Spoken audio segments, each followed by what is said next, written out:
Episode 4, The Most Distinguished Guest. At the same time, Vanessa, who was about to walk out of the crowd, stopped in her tracks. Through the gap between the crowd, she looked at James with an even more curious smile. She felt that this scene was getting more and more intriguing. This man was full of surprises. Through her observations during this period, she had finally figured out a part of the story between Natalie, Matt, and James. It was only at this moment that she understood that James had been tolerating their ridicule and sarcasm, only waiting for the delivery man to arrive. In this farce, James seemed to be in a passive position. He was constantly mocked and insulted by them, and they even suspected him of being a thief. But in reality, he was the real director behind this whole skit. He was directing a big show, a good show for his audience. Natalie and Matt were making things difficult for James, taunting and humiliating him. But in the end, when the delivery man arrived, he didn't even need James to explain anything. Just his arrival was enough to reveal everything to the spectators. To James, his ex-girlfriend Natalie was just a clown who was disgracing herself in front of everyone. Therefore, Vanessa decided to continue hiding in the crowd and watch James's good show. James was not in a hurry to sign for the express delivery. He just politely nodded to the courier and turned around to look at Natalie, Matt, and Mr. Williams. The corner of his mouth rose slightly, and he gradually exposed a splendid expression. At this moment, although James did not say anything, his gaze was like a silent slap to the trio's faces. One by one, he had slapped every single one of them, and it was a silent yet resounding slap. Natalie's expression turned ugly. Matt's expression did not look good either. Mr. Williams had no idea what to do when faced with such a sudden reversal. The surrounding guests began to discuss amongst themselves. They all glanced at Natalie, Matt, and Mr. Williams while talking. This instantly made the trio's faces look even worse. At this moment, they wished they could dig a hole and hide from the embarrassment. James finally turned around and signed his express delivery. He had thoroughly enjoyed the process. He liked the feeling of Natalie getting slapped in the face, so he deliberately slowed down the signing of the express delivery. He wanted to let Natalie suffer the torment of being pointed at by the crowd for a while longer. He would not show mercy to her now because this was what this bitch asked for. This was the humiliation she deserved. However, how could Natalie be willing to let James take advantage of her? She would not let him off the hook so easily. Wait. Just as James finished signing the delivery and was about to head back to his private room, Natalie suddenly rushed forward like a madman and stopped him. Natalie, what do you want now? James did not even want to look at her. He frowned and said impatiently, Mr. Williams, everyone, we were all deceived by this guy. The courier is clearly his accomplice. They want to use this method to get away with the act tonight. Ha, James. If I'm not wrong, you must be looking for a corner to hide first and then escape when everyone is not paying attention, right? Natalie looked at James and questioned him with a sharp gaze. She started laughing as if she was admiring her intelligence and wisdom. Natalie, you really know how to tell a story, but unfortunately, I'm not the main character in your story tonight. Please, don't be so bored. Save some face for yourself. Don't come and disgust me again.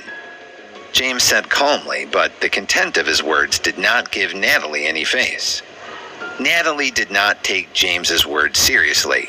She now firmly believed that her judgment was correct. This guy was hiding something. James, you still want to deny it? In my opinion, your express delivery is just a cover-up.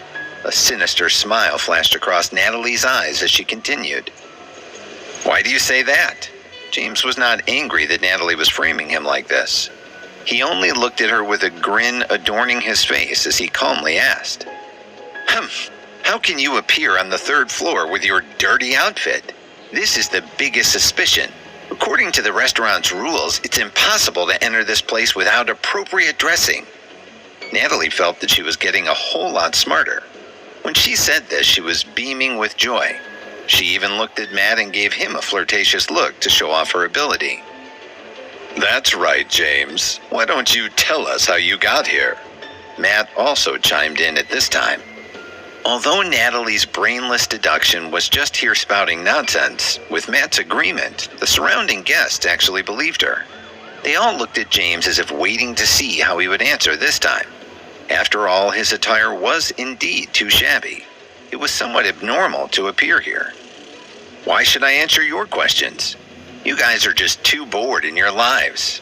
James didn't want to waste any more time with them. He refused to entertain them and walked away. Vanessa was still in the private room. He did not want to let her wait for too long. However, James's actions made Natalie think that he had been seen through by her. He had become angry from embarrassment and wanted to escape. The surrounding guests, Matt and Mr. Williams, also felt the same. "Mr. Williams, this guy wants to escape. Quickly stop him. Don't let him run away," Natalie quickly said to Mr. Williams. Mr. Williams suddenly dashed forward and stopped James with his hands. He shouted, "Stop! Stop right there, you thief! You still want to leave today?" Matt also joined the floor manager. Natalie took advantage of James not paying attention to her and rushed over to him. She snatched the express delivery from his hand. But even stranger was that James did not stop Natalie. Instead, he revealed a strange smile on his face. "Friends, watch carefully. I'll get the stolen goods now." Natalie revealed a ferocious expression and ripped open the express delivery in front of everyone. The express delivery box fell to the ground, bouncing off on the floor.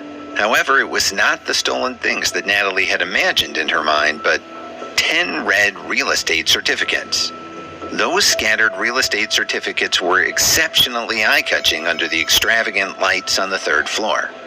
At the same time, they also attracted the gazes of all the surrounding guests. At this time, one of the property certificates was flipped open. It happened to be on the page that marked the owner of the property. In there, the name of the owner was clearly written, James Tucker. This meant that the property ownership certificate belonged to James. However, this wasn't what shocked them. After all, every guest here was somebody with a high status in town. It wasn't strange for them to own a property or two. What shocked them the most was that the landmark on the property certificate was actually the entire 53rd floor of the Global Financial Center. Global Financial Center? The property rights of the entire floor? What kind of concept was this? One must know that the building was located in the hub of the most prosperous business circle in the city. The Global Financial Center was the best commercial office building there. In New York, where every inch of land was worth its weight in gold, based on the current market value, the worth of this property was at least $300 million. Furthermore, other than this one, there were 9 more open property certificates scattered on the floor, although their real estate locations were hidden from the Crown's sight. Damn it. How could someone who owned such a golden office building be a thief? At this moment, they could understand this question with their toes. Who would dare say that he was a thief? That would be so ignorant. It was obvious that James was not a thief at all. He was the most distinguished guest here tonight.